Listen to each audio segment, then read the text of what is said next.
Hey, good morning. It's Dr. James. I do hope and pray this message finds you and your loved ones peaceful, thriving, and well. And yes, this may be the message that everyone goes, what were you waiting so long to tell us about this? This is like a life-changing, game-changing thing that I needed to know about a long, long time ago. Well, you know what? Sorry about the delay, but it just kind of came up for this morning. I was just doing a call early this morning about a show that I do, and this topic came up because it's a very, very relevant topic.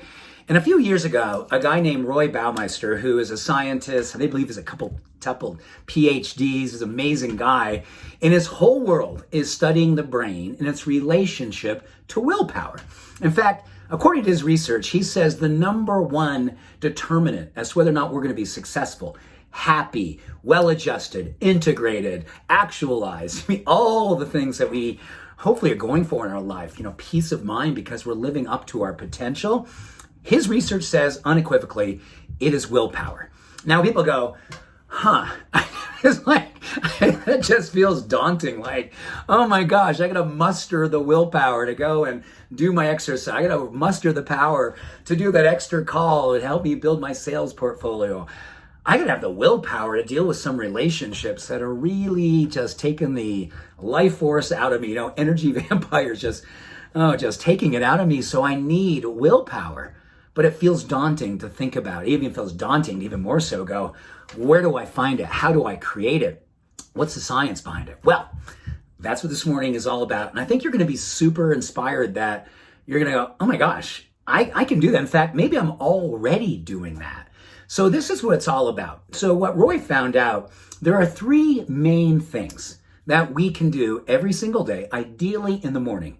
Because if you do in the morning, it literally sets the cascade of neurochemistry and physiology. So you do it first thing, and then you're riding this experience for the next 8, 12, 14 hours of your day. So first thing in the morning, these three things set your brain and your mind and everything to do with willpower, chemistry in motion. So number one, it's all about blood sugar.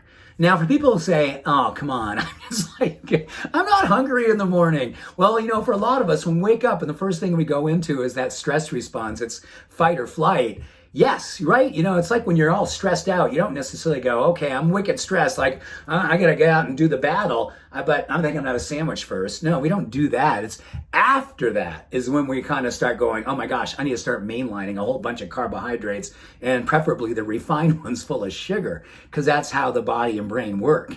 But here's what's interesting. If we can start our day off with just a couple of key distinctions. Number one, we want to get good, healthy fats. Why? Because when we get good, healthy fats, we literally build the ketones in our brain. So ketones are a very, very strong metabolic fuel for our brain. And in particular, they're associated with the higher the ketone status, so the more balanced our ketones are in our mind and our brain, we literally help to fortify the willpower centers emotionally in our brain. So that is powerful all by itself. So we can start off with some MCT coconut oil. We can start off with some macadamia nuts. What I have every morning, I have a granola that is literally nuts and seeds and some plant-based protein powder. And then I pour almond milk on top of it that my wife makes from scratch. Amazing. A little bit of cinnamon for blood sugar support, and that is my breakfast. Nuts and seeds, a whole bunch of good healthy fats, all these monounsaturated fats. Awesome. Alongside of that, my ketones coming from my coconut, and oh my goodness, my ketones are rocking, and my willpower is now moving into progression. The second thing that Roy's science says is we have to consider the power of movement. And he recommends very, very succinctly 8 to 12 minutes of high intensity interval training, some kind called HIIT training. And what HIIT training basically does, it creates just an amazing wave of neurochemicals, things like serotonin, norepinephrine, dopamine, associated with joy and creativity and courage and focus and motivation. So all those things are built, and along with that, you're getting something called neurogenesis. So you're building neurons in your brain and you're creating more neuroplasticity. And speaking of neuroplasticity, that new brain wave, that new groove that you're creating, that's all about this person that you're building, guess what?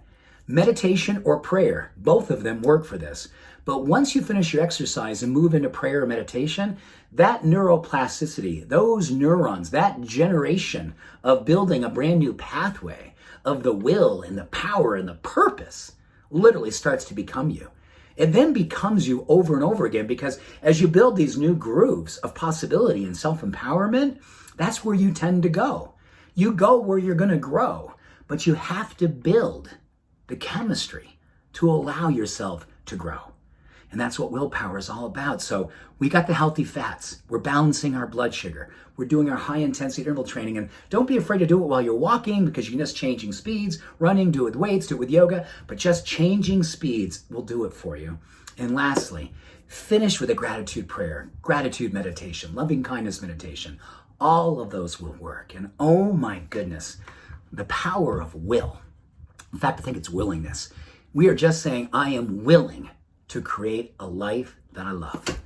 So with that, much love, all blessings. Have an awesome day. Bye for now.